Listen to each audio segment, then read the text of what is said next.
여러분 안녕하십니까? 수도권 지역의 현안과 이슈를 집중 진단하고 대안과 해법을 모색하는 KBS 인사이드 경인 정창훈입니다.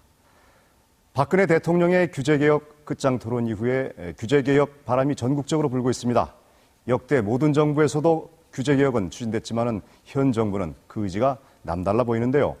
오늘 인사이드 경인에서는 다양한 분야의 규제개혁 가운데 경인 지역 중소기업들의 침체 극복과 발전을 위한 정책적 과제, 그것을 알아보고 또 대안은 어떻게 마련해야 할 것인지 토론해 보겠습니다. 자, 오늘 나와주신 분들 먼저 소개해 드리겠습니다. 서승원 경기지방중소기업청장 나오셨습니다. 네, 안녕하십니까. 또 윤윤식 경기중소기업연합회장 나오셨습니다. 안녕하십니까. 네, 송장준 기업경제연구소 선임연구위원 나오셨습니다. 안녕하십니까. 네, 안녕하십니까. 그리고 김문겸 숭실대학교 벤처중소기업학과 교수 나오셨습니다. 안녕하십니까. 네, 안녕하십니까. 네, 좋은 말씀 부탁드리겠습니다. 사실 경기도 하면 중소기업을 빼고 생각할 수 없지 않습니까? 경기도 31개 시군을 터전 삼은 중소기업이 무려 70만 개 육박하고 또 우리나라 전체 중소기업 생산액의 30% 이상을 담당하고 있습니다. 경인 지역의 중소기업들은 그래서 우리 경제에서 아주 중요한 역할을 맡고 있습니다. 자, 본격적인 토론에 앞서서 우선 근원적인 질문부터 먼저 던져보겠습니다. 최근 정부 부처 내 화두는 단연 규제 철폐 쪽인데요. 정부가 왜 이 화두를 들고 나왔다 이렇게 생각하십니까? 예, 최근에 그 언론에서 보니까 그 한국 경제를 서서히 끓는 물 속에 있는 개구리로 비유한 걸 제가 본 적이 있는데, 네. 개구리가 뜨거우면 이제 금방 튀어나올 텐데 서서히 끓다 보니까 그냥 고사되고 만다는 얘기죠. 그래서 한국 경제 현 상황에 보면은 성장 동력이 고갈되고 또 양극화가 심화되면서 저출산 고령화 현상이 심화되고 있지 않습니까? 사실 길게 보면은 이게 70년대 이후에 요소 투입 위주의 양적인 성장의 한계를 지금 보인 거다 이렇게 볼 수 있고요. 이번 정부가 이제 내세우고 있는 창조 경제의 핵심은 그동안에 이제 성장 위주에서 탈피해서 주로 질적인 성장을 좀 이뤄보자는 게 핵심이고요. 그 질적인 성장을 이루는 방법은 기업의 자율성과 창의성을 최대로 활용해서 혁신을 이뤄내자. 이게 핵심적인 내용입니다. 근데 그런 혁신을 이뤄내기 위해서는 기업 활동의 최대한 자유를 보장하는 규제 철폐와 같이 병행이 돼야 되는 거죠. 그래서 이제 정부가 내세우는 규제 반환은 기업의 어떤 불편한 애로를 한두 개 없애자는 것보다는 그렇게 기업 활동을 좀 근본적으로 자유롭게 해주자는 관리 방식의 획기적인 변환이다. 그래서 이제 굉장히 그 중요한 이슈고 이 정부의 화두로 이렇게 생각하고 있다고 생각됩니다. 네. 소 의원님은 어떻게 생각하십니까? 예, 근본적으로 보면 우리나라 지금 경제가 현재 좀 이렇게 과거에 이제 고속 성장에서 지금 어느 정도 침체기에 있습니다. 그래서 이제 이 침체를 벗어나야지 일자리도 창출되고 또 우리 국민 소득도 많이 증가할 텐데, 근데 이 이제 침체기를 가져오는 이제 큰 요인 중에 하나가 아마 그 기업들이 투자를 적극적으로 하지 않기 때문입니다. 그래서 이제 기업들이 적극적인 투자를 유도하기 위해서는 이 규제를 좀 철폐를 하면은 많이 기업 투자가 일어나지 않을까. 그러면 그게 곧 일자리 창출을 이어지고 또 이제 이게 경제 선순환이 일어나지 않을까 하는 생각이고요. 그리고 이제 이 규제 개혁을 통한 이 경제 성장은 어떤 면에서는 상당히 효율적인 것입니다. 왜냐하면은 규제 개혁 철폐 이 자체는 뭐 정부 재정 투입되는 게 없습니다. 재정 투입 대비 없이도 이렇게 경제를 이끌어 성장시킬 수 있는 아주 상당히 유용한 수단이기 때문에 이게 지금 상당히 좀 주목을 받지 않나 이렇게 생각합니다. 그렇군요. 자, 그 기업하고 계시는 우리 윤 회장님 어떻게 생각하십니까? 네.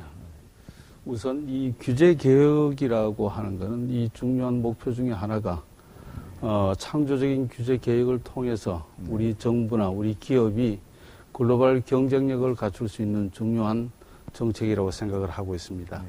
또 이런 부분들이 우리 국가적으로 또 국민 경제에서 이바지하는 부분이 상당히 큰 일이 될 것이고, 또 특히 우리 그 중소기업을 그 경제의 근간이 되고 있는 중소기업을 육성하는데 필연적으로 펼쳐져야 할 정책이라고 생각을 하고 있습니다.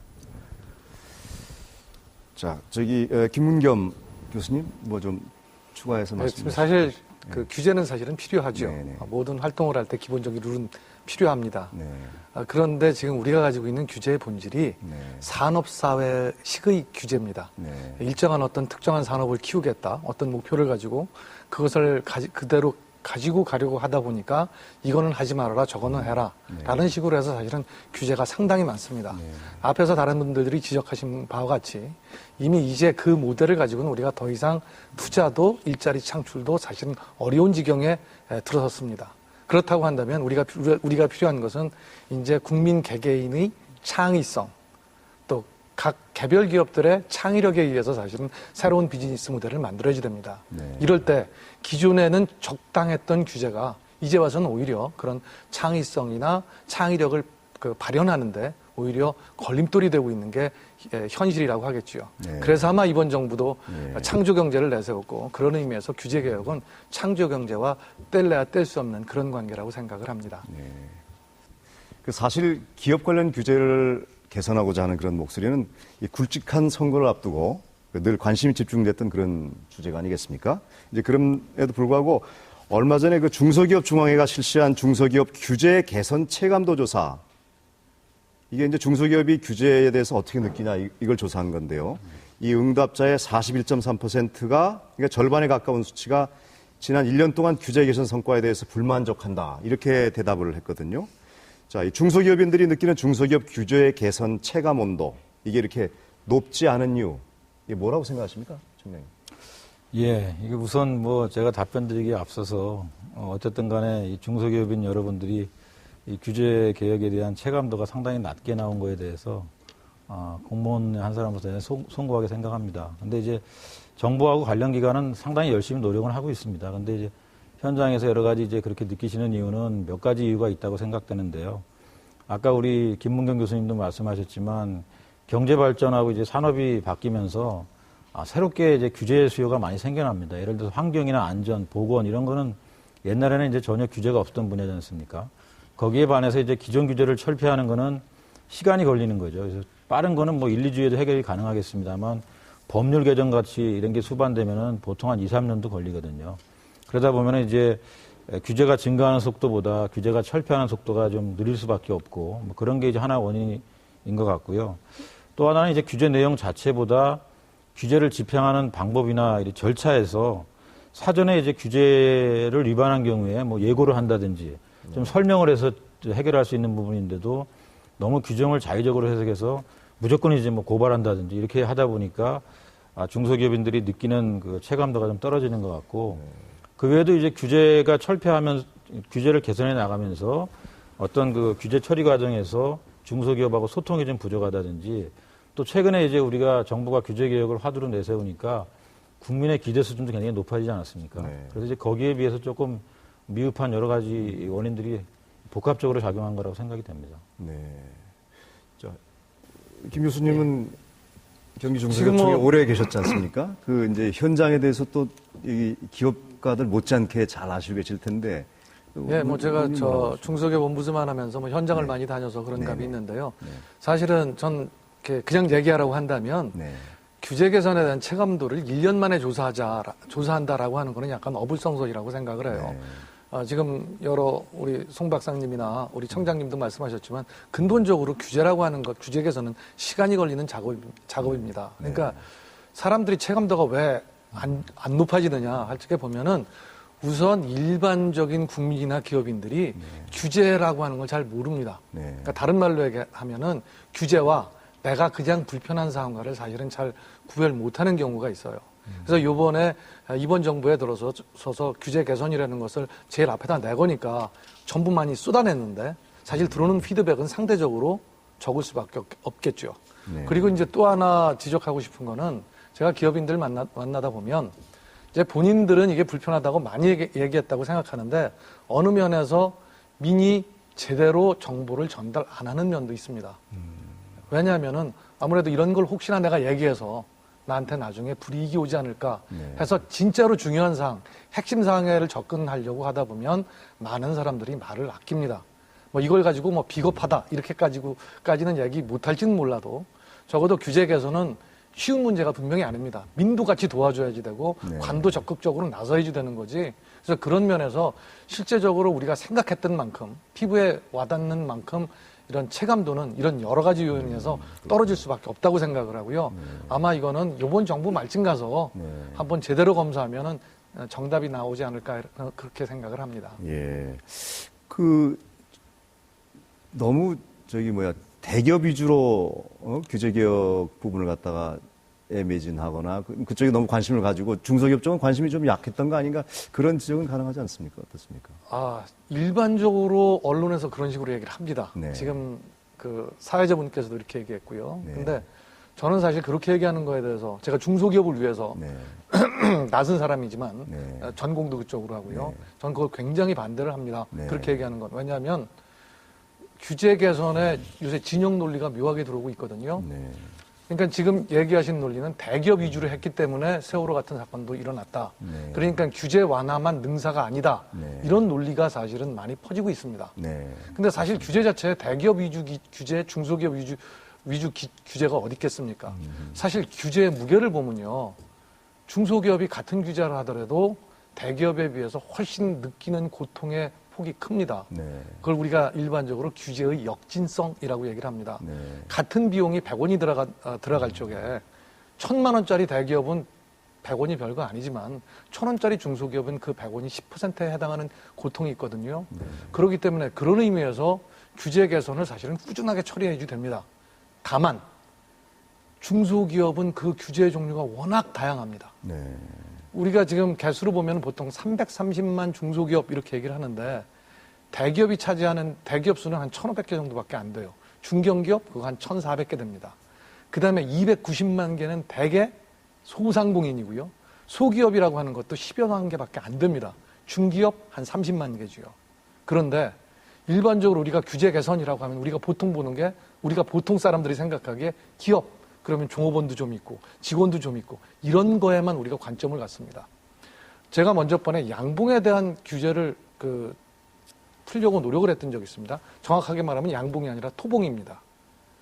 그 규제를 풀었을 때 거기에 대해서 이익을 받는 사람 50명 정도밖에 되지 않습니다. 그게 뭐냐면 우리나라 토정보를 끼는 토봉이 있습니다. 근데 모든 규제나 뿔에 대한 기준은 양봉 기준으로 돼 있어요. 그러니까 토봉은 거기에 맞지 않으니까 벌의 종류가 틀리니까요. 그러니까 토봉 사람들이 인증을 얻어내려면 거기다 설탕물을 섞게 됩니다. 어쩔 수 없이 불법을 하게 됩니다.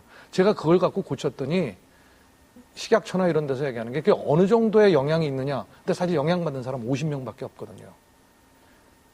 이 예가 뭐냐면 290만 개 소상공인들한테는 규제가 다 이런 식입니다. 50명, 많아봤자 500명 이러다 보니까 당연히 그런 면에서 좀 체감도도 떨어지고 또 사람들이 느끼기에 규제는 대기업을 위해서 하는 거다 이런 생각을 하게 됩니다. 그렇기 때문에 더더욱 중소기업을 위해서는 규제 개선, 규제 혁파, 규제 혁신을 끊임없이 저는 매진해야 된다고 생각을 합니다. 네. 중소기업 현장에 계시는 윤 회장님 어떻게 지금 우리 교수님 말씀에 대해서 어떻게 생각하십니까? 예, 지금 우리 교수님 말씀처럼 예. 대기업은 스스로 규제를 피해 나갈 수가 있는 능력도 있습니다. 네. 그렇지만 우리 중소기업들은 절대 그 피해 나갈 수 있는 그런 능력이 없습니다. 능력이 없고 규제를 하면 하는 대로 모든 것을 고스란히 받을 수밖에 없는 게 이제 우리 중소기업 현실입니다. 그래서 특별히 이 규제 개혁을 한다 그러면 우리 중소기업 차원에서 중소기업을 우선으로 하는 규제 개혁이 돼야 되지 않겠나 하는 게 저희들 생각입니다. 네. 첨가하실 말씀 있으십니까? 이게 이제 규제 개혁이 대기업 중심으로 이루어진다 이렇게 느끼는 것은 아마 그 언론이나 이런 쪽에서 아무래도 규제 중에서도 좀 더 영향력이 큰 이런 덩어리 규제라든가 굵직굵직한 규제 이런 것을 언론에서 많이 취급하기 때문에 그렇게 느끼는 게 아닌가 싶은데요. 실질적으로 보면 중소기업 규제 쪽도 개선을 많이 하고 있죠. 상당히 많이 하고 있는데 그걸 아마 사람들은 그렇게 많이 느끼지 못할 따름이 아닌가 싶습니다.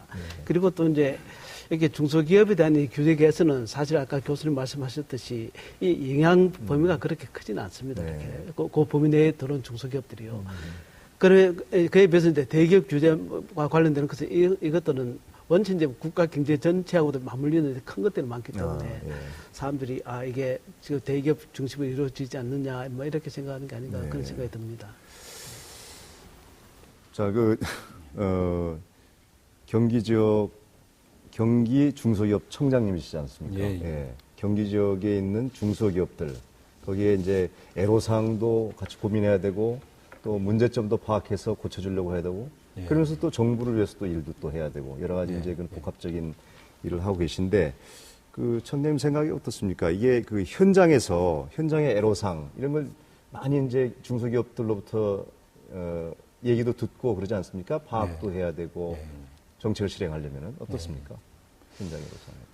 글쎄 저는 이제 이 현장 근무를 하고 있기 때문에 네. 일주일에 뭐 한 2, 3일 정도 시간을 내서 그 현장도 많이 방문하고 네. 기업의 목소리를 많이 듣습니다. 네. 보면 이제 정말 다양한 그 현장에로도 많이 접하게 되고요. 네. 또 뭐 저희 능력이 닿아서 해결할 수 있는 과제도 있습니다만 네. 앞서 여러분들 말씀하신 대로 여러 가지 부처가 걸려 있다 보니까 쉽게 해결이 안 되는 부분도 있고요.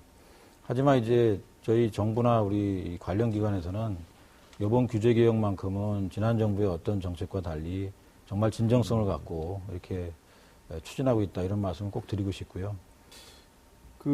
현장에서 이제 그런 여러 가지 문제점을 발견하시면은 이제 개선하기 위해서 뭐 지금도 이제 관련된 부서하고 협의하고 예, 그건 이제 일반 기업체들이 하기는 사실 어려운 거잖아요. 이제 그렇습니다. 정부에 있어서 정부 기관에서 나서서 해줘야 될 일 중에 이제 하나고 중요한 일이 한데 어떤 과정을 거쳐서 그 문제점을 해소하고 저희 해결책을 마련해주고 그러십니까?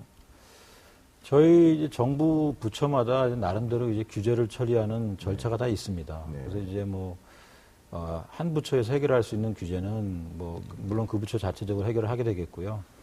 여러 부처가 관련되어 있는 규제 같은 경우에는 지금 총리실이나 이런 데서 또 우리 김문경 교수님이 맡고 계시는 옴부즈만실에서 모아가지고 이제 조정을 같이 합니다. 네. 조정을 하고 있고요.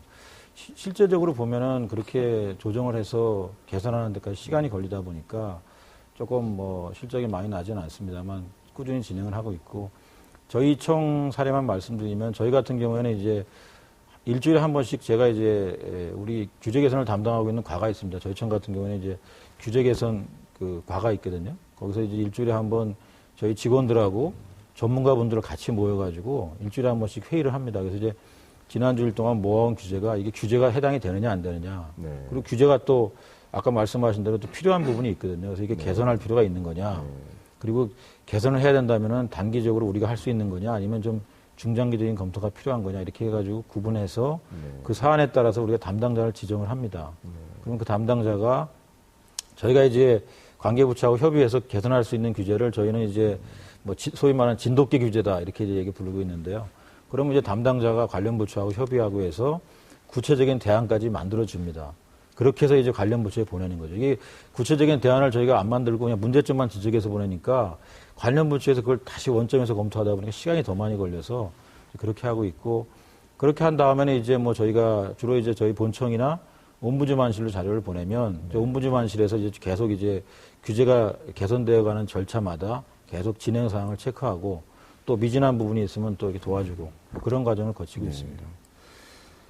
김 교수님 이제 아까 제가 옴부즈만을 맡고 있으니까 네. 지금 청장님께서 대강 말씀을 하셨어요. 처음에 네. 규제 발굴해서 네. 규제 분석을 해서 규제 대안을 도출한 다음에 그걸 가지고 부처 협의를 진행해서 그 결과에 따라서 규제 개선이 사실은 이루어집니다. 네. 근데 사실은 이러한 절차만 보면 굉장히 합리적이고 좋습니다. 네. 이 절차를 가지고 이야기할 건 없는데 근본적으로 우리가 규제 개선하는 시스템이 생각을 할 적에 이거 갖고는 많이 부족한 면이 있습니다. 일단 얘기가 나올지 모르지만 나온 김에 좀 하다 보면 우리는 일반적으로 현재 우리가 가지고 있는 규제 개선 시스템이 대증적입니다. 그래서 MB 정부 때는 우리가 다 아는 국가 경쟁력 강화 회의라는 게 있었습니다. 그게 다 전봇대 규제 뽑는 거거든요. 그 다음에 김대중 정부 때 만들어 놓은 걸로 총리실에 규제개혁위원회가 있습니다. 그런데 그리고 그때 규제 개선 추진단 이런 것도 있었습니다. 근데 시간 지나서 국가 경쟁력 강화위원회는 없어졌습니다. 네. 대신에 나온 것이 뭐 무역투자진흥회의 대통령이 직접 이번 정부의 대통령이 직접 주재하시면서 규제 개혁을 주로 하고 있습니다. 투자와 무역을 진흥시킨다. 그다음에 그것도 모자라서 규제 개혁 장관회의 이런 게 나왔습니다. 근데 보면은 이게 다 임의체입니다. 그러니까 그때 당시에 리더가 어떤 의지를 가지고 추진을 하면은 전부 왁 덤벼들었다가 아니면 다시 들어가고 하는 근본적인 문제를 가지고 있는 게 우리나라 규제 개혁 시스템입니다. 그래서 우리가 대강 외국 걸 얘기하다 보면 외국은 무슨 미국 같으면은 뭐 Working Paper Reduction Act 그러니까 뭐 우리말로 얘기하면 뭐 서류 감량법 뭐 이런 거. 이래서 법이나 어떤 시스템을 가지고 상시적으로 해야지 되는데 우리나라는 그때그때 이슈가 나올 때마다 대중적으로 하고 넘어갑니다. 뭐 아시다시피 공무원들을 보면 노는 공무원 없어요. 굉장히 바쁩니다. 근데 규제를 집행하기도 어려운데 규제까지 개선까지 하라고 한다면 사실은 어려운 일이거든요. 그러니까 그게 테마별로 욱하고 나오고 시간 지나면 끝나고 패션 지나가듯이 그러는 거를 우리는 아마 이 절차보다는 근본적으로 규제 개선하는 시스템을 상시 정리 시스템으로 바꾸는 게 올바른 방향일 거라고 여겨집니다. 예, 송 의원님 뭐 좀 말씀하실 거 있습니까? 예, 저는 여기 이제 규제를 개선하기 위해 가지고 하는 이제 절차 가운데서 규제 이제 분석을 합니다. 규제가 어떤 영향을 미치는가. 그래서 이 규제가 그대로 놔뒀을 때는 어떤 좋은 점이 있고 어떤 나쁜 점이 있느냐, 뭐 이 비용 편익 분석 비슷하게 이렇게 하는데요. 그게 참 쉽지 않다는 겁니다. 실제로 이제 해보면은 우선 어떤 규제가 있을 때에 그 규제의 영향을 받는 기업들이 얼마나 되는지 이거 파악조차도 어려운 경우가 상당히 많습니다. 그리고 다음에 이제 파악됐다 하더라도 다음에는 이렇게 하면 영향이 항상 한 방향으로 가는 것만 아닙니다. 어떤 기업은 이 규제를 도입하면서 좋은 기업도 있고 어떤 기업은 또 싫어하는 기업도 있습니다. 예를 들자면 대기질 같은 거 좀 더 이제 낮게 가져가기 위해 가지고 뭐 그 필터, 그 공기 필터 같은 거 그 기준을 좀 더 강화시키면 그런 이제 강화된 기준을 맞출 수 있는 그 기술을 가지고 있는 기업들은 굉장히 좋아하겠죠. 근데 그걸 못 맞추는 기업들은 그 시대에서 도태돼야 됩니다. 그러니까 이제 상당히 좀 안 좋아하고 이런 양면성도 있는 경우도 많고 이렇기 때문에 이 규제 영향 분석하는 것이 상당히 힘들거든요. 네. 자, 생각보다 그 많은 어려움들이 있고 또 쉽지 않다고 그렇게 여겨집니다. 지금까지는 이제 중소기업 규제 개혁의 여러 가지 문제점에 대해서 얘기를 해봤는데, 자, 그러면 이제 해결 방안에 대해서 한번 얘기를 해보는 게 뭐 다음 순서가 아닐까 생각하는데요. 예, 여러 전문가들 말씀을 보면 아까 김 교수님도 말씀하셨지만은 대기업의 규제가 중소기업 규제보다 이렇게 심한 것은 심하다고 말할 수는 없다. 그러셨는데 윤 회장님은 기업을 직접 운영하시니까 현장에서 어떻게 느끼십니까? 예, 우선 우리 기업 현장에서 체감하고 있는 부분은 사실은 대기업은 되는데 우리 중소기업은 안 되는 경우도 있습니다. 그래서 이제 우선 지자체나 정부적인 차원에서는 대기업을 유치를 해서 이제 경제적인 효과를 높이기 위해서는 그런 정책적으로 그런 규제를 완화할 수 있는 그런 부분이 있긴 합니다만은 중소기업 차원에서는 절대적으로 어떤 부분이라도 그 규정 완화를 해서 이렇게 유지하는 경우는 없습니다. 그런 부분에 대해서는 우리 중소기업이 좀 불리하다고 생각을 하고 있습니다. 네. 예, 대기업의 규제 개혁에 비해서 중소기업에 대한 규제가 소홀하다. 아까 김 교수님은 그렇지 않다고 말씀하셨는데 저희들이 알아본 바에 의하면 그런 목소리들이 있거든요. 예. 어떻게 앞으로 그런 부분에 대해서는 어떻게 개선을 하시겠습니까? 우선 그런 의견이 어떻게 전달되는지 모르겠는데 대기업에 비해서 중소기업의 규제 개선이 소홀하지 않습니다. 이번 정부의 이제 규제 개선을 저희가 상징적으로 보여주는 단어가 손톱밑가시라고 하지 않습니까? 손톱밑가시는 대기업보다는 작은 기업에 있는 작은 규제들, 그러나 기업에 영향을 미치는 이런 규제들을 좀 발굴하자는 얘기고, 그 다음에 이제 넝쿨 규제라 그래서 여러 부처가 관련되어 있는 굵직굵직한 제도 개선, 이런 것들이 실질적으로 보면 대부분 다 중소기업이 많이 연관되어 있는 거고요.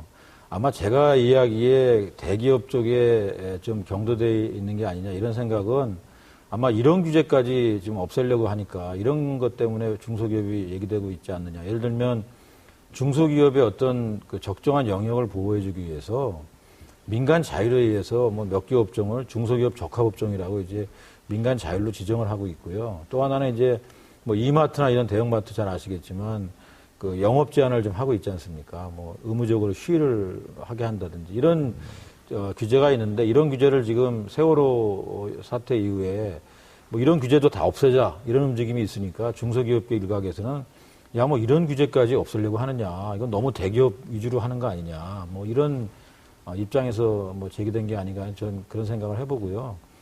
그 현재 그 대기업과 중소기업이 가장 첨예하게 붙어 있는 아까 제가 말씀드린 중소기업 적합업종하고 대형마트 규제에 대해서는 사실 이런 기회에 우리 시청자 여러분들께서도 분명하게 좀 그 사실을 알고 규제의 정당성이라든지 필요성에 대해서 이렇게 판단을 해주시는 게 좋다고 생각합니다. 김 교수님, 아까 말씀하실 때 중소기업에 대한 규제이 대기업보다 수월하지 않다 이렇게 말씀하셨잖아요. 그렇게 말했죠. 그 확신하십니까? 어떻습니까? 그 여러 가지 개수나 하는 강도로 보면은 거기에 대해서 제가 확신할 수 있습니다. 네. 근데 지금 좀 전에 송 의원님도 말씀하셨다시피 그럼에도 불구하고 왜 중소기업이 이렇게 느끼느냐 하는 건 지금 얘기한 대로 중소기업이 비용 규제 그러니까 상대적인 비용 부담입니다. 같은 10원을 부담하더라도 그런 의미에서 중소기업은 공정하지 못하다 그런 생각을 합니다. 이제 두 번째로는 뭐냐면 이제 여러 가지 규제 비용을 부담하는 과정에 있어서 중복된 규제가 사실은 굉장히 많이 있습니다. 아까 우리가 수도권 규제에도 얘기 나왔다시피 국토부에서 비슷한 거 규제하고요. 그 수도권 규제에서 비슷하게 규제를 하고요. 환경부에서 비슷하게 규제를 하고요. 그러한 중복 규제에 대해서 부담이 크면은 중소기업은 당연히 나한테 비용 부담이 굉장히 크다 이렇게 느낍니다. 제가 또 하나 다른 것들은 이런 것들이 있습니다. 우리가 요즘에 네거티브 시스템 이런 얘기를 많이 합니다.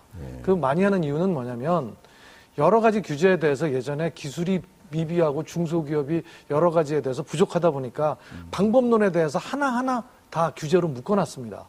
그런데 이제는 기술이 발전하고 중소기업도 10년 전 중소기업보다 요즘 중소기업의 지식 수준도 굉장히 올라갔거든요. 그러니까 방법론 규제보다는 결과에 대해서만 하면 됩니다. 예를 들면은 어떤 안전장치를 설치할 때 그것은 반드시 리벳을 받고 전기용접을 해야 된다. 이렇게까지 명시해 놓고 있습니다. 요새 안 그렇게 해도 되는 방법이 있거든요.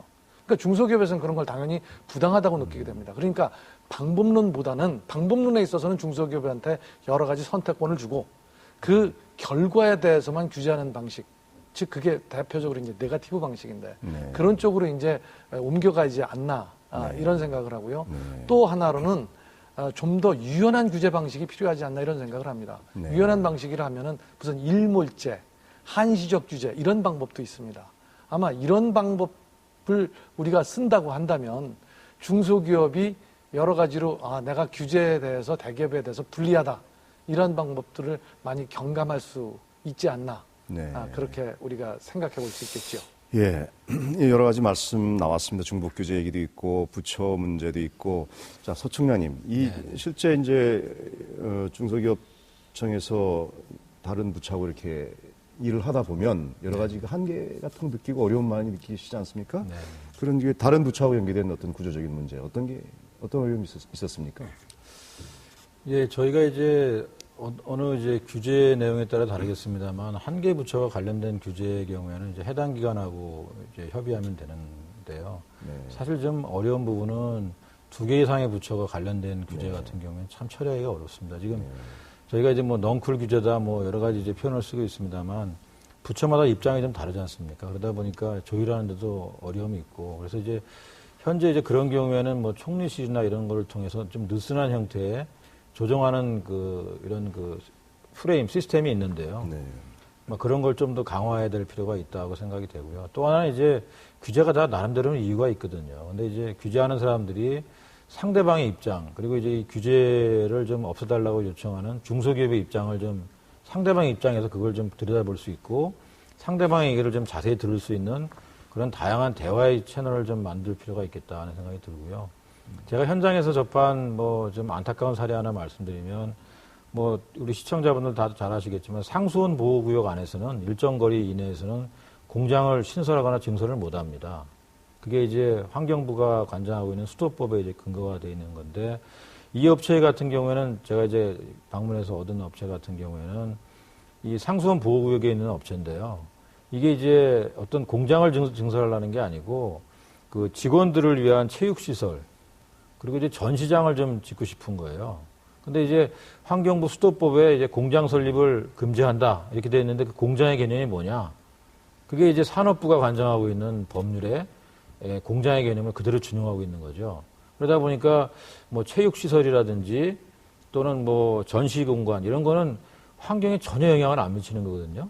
그럼에도 불구하고 이게 공장의 일부분이기 때문에 환경부에서는 허가를 못 해주겠다.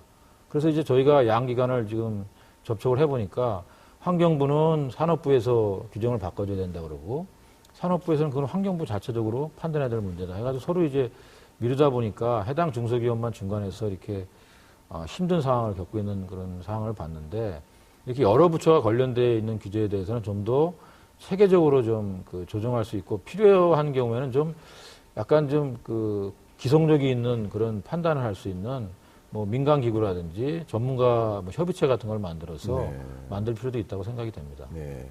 김 교수님, 그 옴부드맨 역할 하시면서 이제 현장을 많이 보셨는데 이런 부분 어떻게 느끼셨습니까? 어떻게 하는 게 좋겠습니까?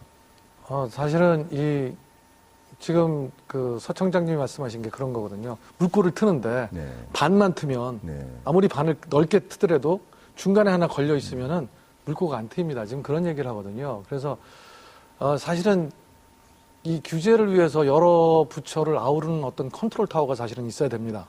근데 지금 우리나라의 그 국무조정실 산하의 규제개혁위원회라고 해서 총리와 민간인이 위원장으로 돼 있는 그런 규제 컨트롤 타워가 있기는 합니다. 그런데 거기가 지금 제대로 기능을 발휘를 못하는 경우가 못하는 경향이 있습니다. 그건 왜냐하면 제가 아까도 잠깐 얘기했지만 그 대증적으로 중간에 대통령이 직접 주재하는 또는 특별한 위원회들이 나타나서 그걸 맡기 때문에 사실은 집중적으로 하기에 약간의 동력이 떨어지는 경향이 있습니다. 즉, 뭐 청와대가 나서면 아무래도 다른 부처들은 좀 그런 경향이 있죠. 그래서 이런 것들을 해결하기 위해서는 지금 컨트롤 타워를 좀 더 명확하게 할 필요가 있습니다. 명확하게 하고 그다음에 총리실 산하에 있는 규제개혁위원회의 권한을 좀 더 강화할 필요가 있죠. 제가 말하는 권한이라 함은 거기에 사실은 민간인 위원들도 있고 하지만 사실은 이 규제개혁을 하기 위해서는 깊은 성찰이 필요합니다. 시스템에 대한 성찰, 앞으로 미래에 미칠 그 성찰 이런 것들을 해야 되는데 이걸 그냥 회의체로만 운영해가지고는 사실은 그러한 깊은 성찰이 나올 수가 없습니다. 그래서 그 산하에 무슨 연구소 같은 거라든가 연구센터 같은 걸 둬서 규제에 관한 깊은 성찰. 아까 송 의원도 굉장히 비용 추정의 문제가 굉장히 어렵습니다. 말같이 쉽지가 않습니다. 라고 한 것과 똑같은 맥락입니다. 그래서 그런 컨트롤 타워를 제대로 그 기능을 할 수 있도록 여러 가지 그 기능을 강화하는 게 반드시 필요하고 여전히 그 총리실 같은 그런 기관이 그 하나의 통일된 그러한 컨트롤 타워 역할을 해야 되지 않을까 생각을 합니다. 네.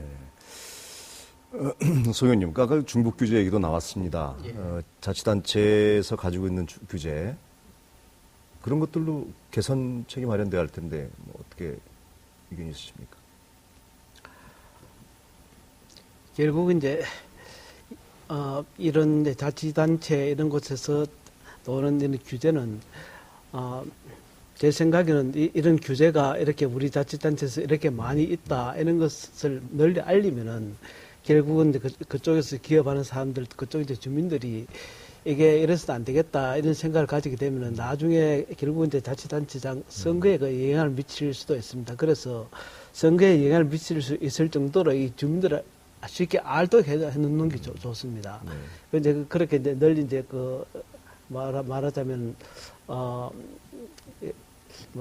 뭐라 그러죠? 공개라 할까? 공개하고 등등 이런 방법, 이런 방법도 할 수 있지 않을까 이런 생각도 들고요. 그리고 이제 근본적으로 이제 이 규제를 좀 확실하게 이제 해결하기 위해서는 제 생각에는 아까 이제 ombudsman 말씀과 똑같은데 이 강력한 추진제가 필요합니다. 강력한 추진제가 필요한데 여기는 일반 중앙부처 마찬가지 지자체도 규제도 다 마찬가지입니다.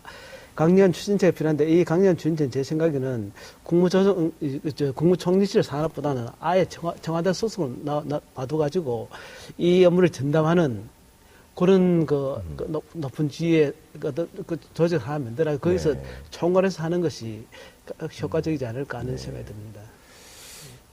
예, 소청장님 아까 현장에서 이제 규제 개혁 문제에서 해결하시다 보면 그 자치단체가 가지고 있는 규제가 또 있다. 예.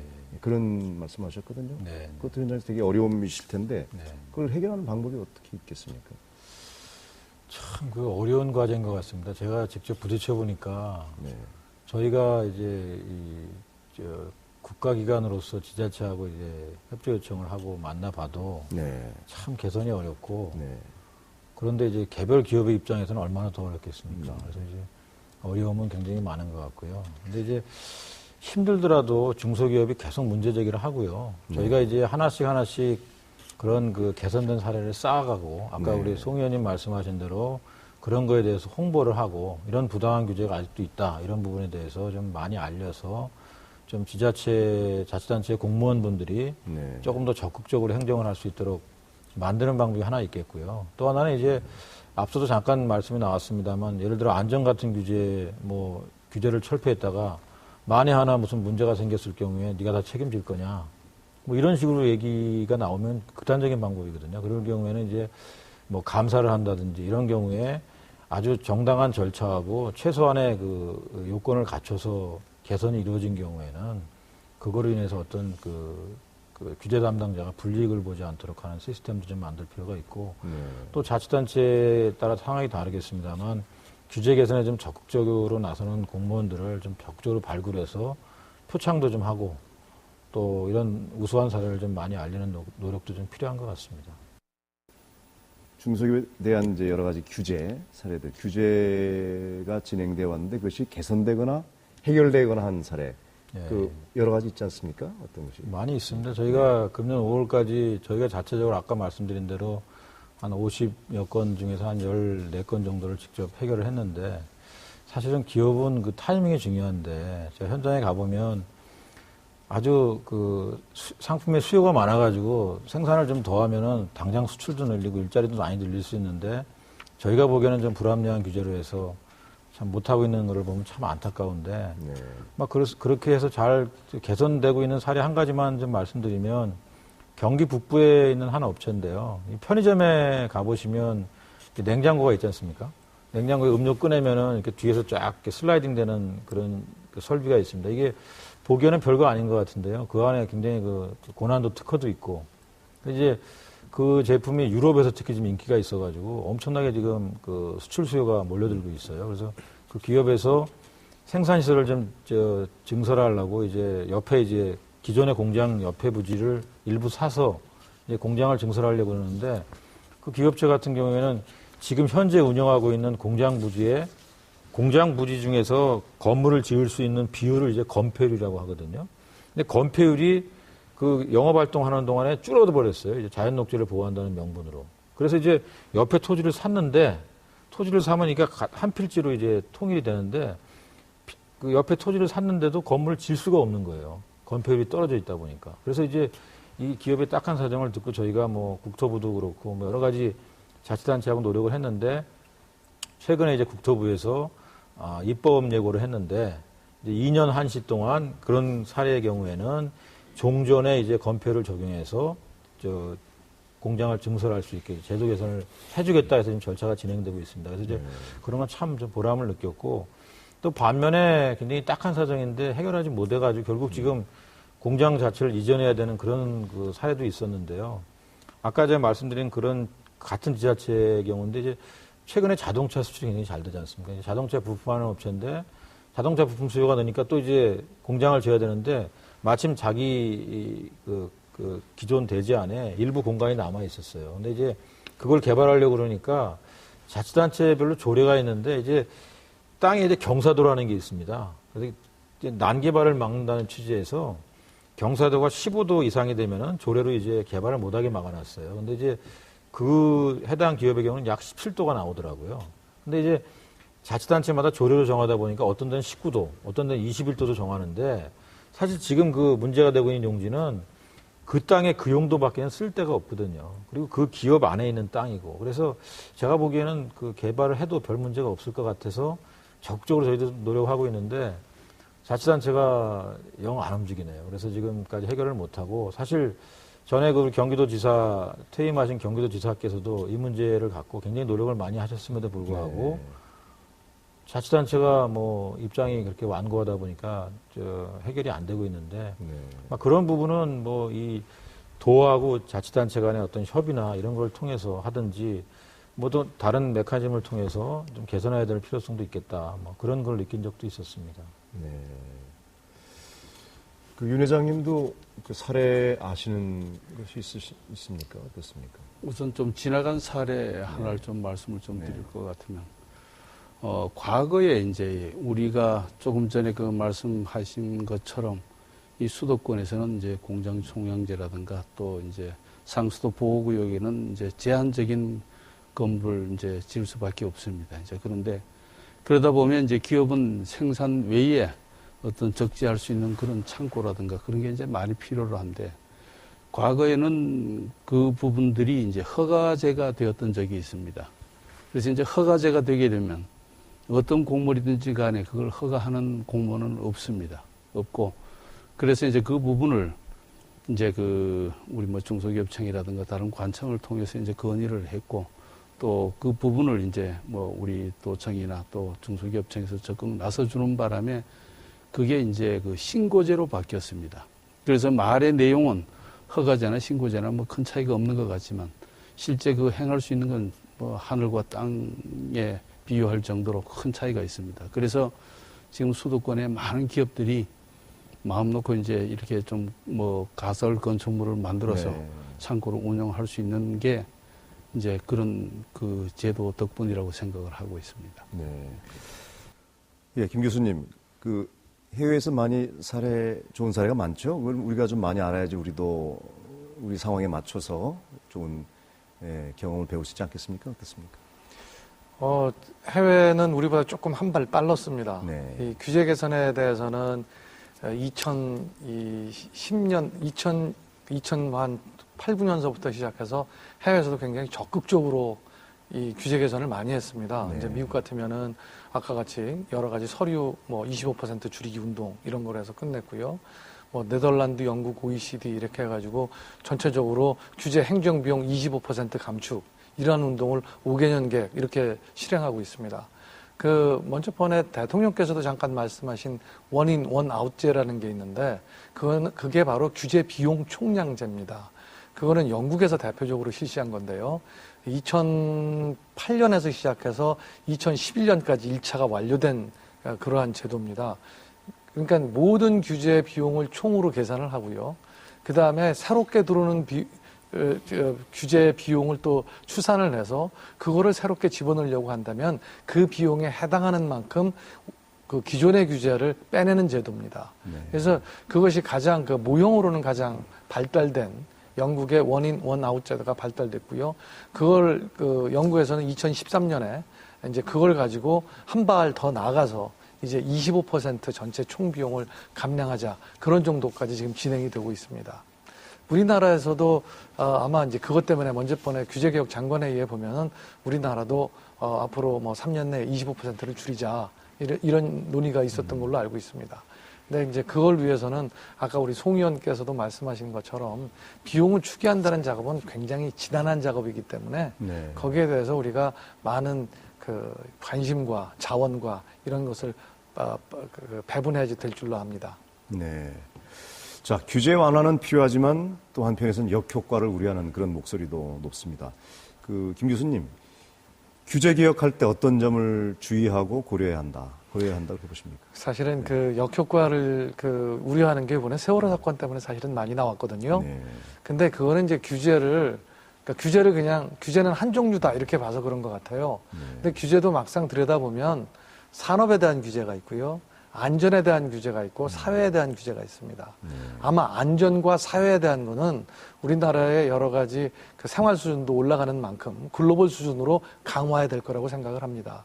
반면에 이 산업에 대한 규제, 새로운 일자리에 관련된 규제, 새로운 산업에 대한 규제는 아마도 많이 개선을 해야지 될 거라고 생각합니다. 아까 잠깐 모두에 말씀드렸다시피 우리가 이제 산업사회가 지나갔기 때문에 창조경제로 가기 위해서는 산업에 대한 규제는 대폭 완화해야 될 거라고 생각을 합니다.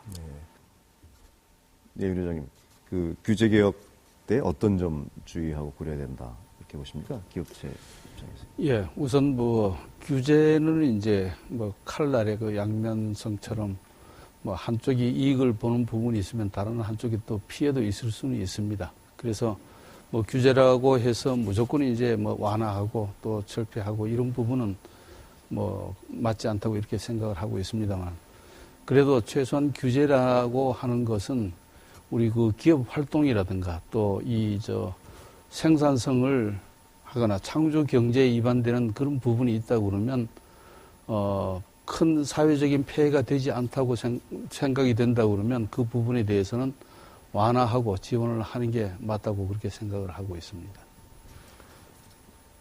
예, 서청장님 어떻게 생각하십니까? 글쎄 뭐 규제 완화의 부작용이 있을 수 있죠. 그래서 이제 그 부분에 대해서 지금 앞서서 여러분들 말씀해 주셨는데, 규제 완화의 어떤 부작용들이 역효과에 대해서는 사실은 규제에 대해서 충분한 검토가 이루어지면 네. 어느 정도 이제 예방할 수 있다고 보고요. 사실은 규제 자체를 없애는 것보다 어떻게 이제 그 규제를 스마트하게 할 거냐, 네. 그런 방법을 좀 찾아보면 네. 기업의 좀 불편을 최소화하면서 또 제도 목적을 달성할 수 있는 그런 방법도 있다고 보고요. 규제 완화의 역효과도 있지만 규제의 역효과도 저는 생각해야 된다고 생각합니다. 예를 들면 우리가 뭐 정책 목적을 달성하기 위해서 규제를 합니다만 그 규제의 강도가 기업이 순응하기에 너무 터무니없이 높은 수준으로 규제를 하게 되면 정책 목적이 달성되지 않고 오히려 그 규제를 회피하려는 네. 그런 유인이 더 생기는 거거든요. 그렇다 보면은 정책 목적을 전혀 달성하지 못하는 그 의외의 결과도 나오기 때문에 그런 것도 다 골고루 감안해야 된다고 생각합니다. 네. 성현님 어떻게 생각하십니까? 예. 규제를 우리가 이제 생각할 때 나쁜 규제, 좋은 규제가 있는데, 나쁜 규제는 이제 반드시 이제 없애야 되죠. 좋은 규제는 이제 그대로 가져가야 되는데, 네. 우리가 여기서 한 가지 이제 주의해야 될 것이, 규제가 좋다 나쁘다 하는 그 기준이 이렇게 환경의 변화에 따라서 자꾸 바뀐다는 겁니다. 처음 네. 규제를 도입할 때는 이게 상당히 좋은 규제다, 이게 도움이 되는 규제를 해서 규제를 했는데, 이렇게 몇 년 지나다 보면은 환경이 바뀌어가지고 그 좋은 규제조차도 나쁘게 작용하는 경우가 있습니다. 그래서 이제 그런 규제도 이제 우리 찾아서 이제 없애야 되는 겁니다. 네. 네, 숨은 규제 그리고 불합리한 규제 발굴을 위해서는 정부 부처와 중소기업청, 중소기업인들이 모두가 함께 고민해야 될 그런 문제라는 생각이 듭니다. 그 중소기업 규제 개혁의 방향이 어떤 쪽으로 나가야지 성공할 수 있고 또 그 실질적인 도움이 될 수 있을까 한번 생각해 보는 게 필요할 것 같은데 뭐 구체적으로 제안해 보고 싶은 게 있습니까? 김 교수님 어떻습니까? 사실 중소기업은 우리가 이제까지 얘기했다시피 여러 가지 그 규제를 순응하는데 비용도 부담도 크고 약합니다. 그래서 규제 개선이 중소기업의 눈높이에서 이루어져야 된다고 생각합니다. 네. 그러니까 어느 면에서는 굉장히 당연하다고 느끼는 것도 중소기업의 눈높이에서 보면 달라질 수가 있습니다. 네. 그래서 중소기업이 순응할 수 없는, 네. 따라갈 수 없는 규제를 하게 되면 중소기업은 결국 범법을 저지르게 될 겁니다. 네. 왜냐하면 먹고 살아야 할 테니까요. 그래서 첫째 원칙은 중소기업 눈높이에 맞는 규제를 하자. 그래서 그러기 위해서는 이제 규제 개선에는 사전적 규제와 사후적 규제가 있습니다. 네. 그러니까 사전적 규제는 지금 중소기업청에서 네. 하고 있는 그 규제 영향 평가하는 평가과라는 데서 규제 영향 평가를 사전적으로 합니다. 네. 그래서 그게 과연 타당한 것이냐를 분석하고요. 이제 사후적으로는 제가 맡고 있는 중소기업 옴부즈만실에서 기존의 규제가 과연 타당하게 집행되고 있느냐를 이걸 하는데 이것들을 좀 더 정치하게 할 필요가 있습니다. 지금 제가 중소기업 옴부즈만이라는 제도도 2009년에 처음 들여와서 이제 약 3년 정도, 4년 이 정도밖에 지나지 않았습니다. 그렇기 때문에 한 번쯤 이러한 제도들, 사전영향평가제도나 중소기업 옴부즈만 제도 같은 것들이 과연 이것들이 제대로 작동을 하고 있는지, 보강해야 될 시스템은 무엇인지 이러한 것들을 해나간다고 한다면 중소기업을 위한 전문적인 제도 개선은 아마도 계속될 것이라고 네, 믿어집니다. 네. 예, 서청장 경기 지방 중소기업 청장이십니다. 네. 경기 지역에 있는 중소기업들 네. 자, 어떤 식으로 이제 규제 개혁 방향이 그들을 위해서 취해져야 할까요? 어떻게 하는 게 좋겠습니까? 그래서 오늘 좋은 말씀 제가 많이 들었는데, 뭐, 저를 포함해서 저희 이제 공무원들이 좀 더 열심히 해야 되겠다. 뭐, 그렇게 해서 이제 기업인들이 느끼시는 불편한 거를 좀 해결해 드려야 되겠다는 그런 생각이 들었고요. 또 하나는 이제 중소기업인 분들의 당사자 문제도 좀 중요한 것 같습니다. 사실 제일 그 아프게 느끼는 부분도 중소기업이고, 또 중소기업이 어떻게 해야 이 문제가 해결될 수 있는가에 대한 답도 사실 알고 있는 경우가 많이 있습니다. 근데 이제 앞서도 말씀하셨지만 그런 문제를 정면으로 제기했다가 여러 가지 이제 뭐 불합리한 대우를 받을 거를 우려하는 경우도 많이 있죠. 그래서 이제 그 얘기하기 꺼리시는 경우가 많이 있는데 계속 이제 문제 해결이 좀 더디더라도 중소기업인 분들도 어려움이 있으시면 언제든지 계속 문제 제기하고 또 지속적으로 이렇게 하는 노력이 좀 필요한 것 같고요. 여러분들 말씀하셨지만 좀 더 이 체계를 다듬어 가지고 중소기업의 규제 개선이 좀 잘 되고 있다. 이런 걸 좀 홍보할 수 있는 체계도 좀 필요한 것 같고, 뭐 그런 측면에서 언론에서도 좀 적극적으로 중소기업이 느끼는 애로나 또 이 규제 개선이 되었을 때 느끼는 여러 가지 편익에 대해서도 좀 잘 보도가 되었으면 하는 생각이 듭니다. 네. 윤 회장님, 어떻게 기업체 입장에서 어떻게 기업 방향이 어떻게 추진되어야 한다고 생각하십니까? 예, 우선 뭐 이 규제 개혁이라고 하는 거는 이제 기업 경쟁력 강화 부분에 있어서 필연적으로 또 계획이 돼야 될 상황이라고 이제 생각을 하고 있습니다. 뭐 그렇지만은 모든 조금 전에 말씀드렸던 바와 마찬가지로 뭐 동전이 양면성을 갖는 그런 부분이 이제 뭐 있다고 생각을 하고 있습니다. 그래서 우선 규제라는 개념을 가지고 또 그 중소기업 입장에 서서 규제 개혁을 하고자 하는 그런 정책을 좀 펼쳐 주셨으면 하는 게 좀 우리 중소기업 업자들의 그 생각입니다. 생각이고 또 한 가지 더 말씀을 드린다 그럴 것 같으면 우선 좀 차등화를 할 수 있는 규제 완화가 좀 필요하지 않겠나 이런 생각을 하고 있습니다. 예를 들어서 뭐 중소기업은 서두에 말씀드린 바와 마찬가지로 규모의 차이가 큰 폭으로 차이가 있습니다. 그래서 아주 작은 영세한 기업에서부터 일정 규모가 있는 그런 기업 또 대기업까지 이렇게 뭐 이 여러 계층의 기업이 이제 상존하고 있습니다만 똑같은 잣대로 규제 완화나 규제를 한다 그러면 거기에 대한 부담은 이 상대에 따라서 큰 그 부담이 될 걸로 생각이 됩니다. 그래서 이 중소기업들에 대한 차등화적인 규제 완화를 좀 부탁을 드리겠습니다. 예, 오늘 말씀 잘 들었습니다. 규제는 동전의 양면과도 같습니다. 박근혜 대통령도 철폐해야 할 규제가 있고 강화해야 할 규제가 있다고 했습니다. 경인지역 중소기업의 활성화를 위해서 옥석을 잘 가려 불필요한 규제는 철폐하고 필요한 규범은 유지하는 그런 지혜를 발휘하기를 기대해 봅니다. 긴 시간 함께 자리해 주신 네 분의 패널 그리고 시청자 여러분 감사합니다.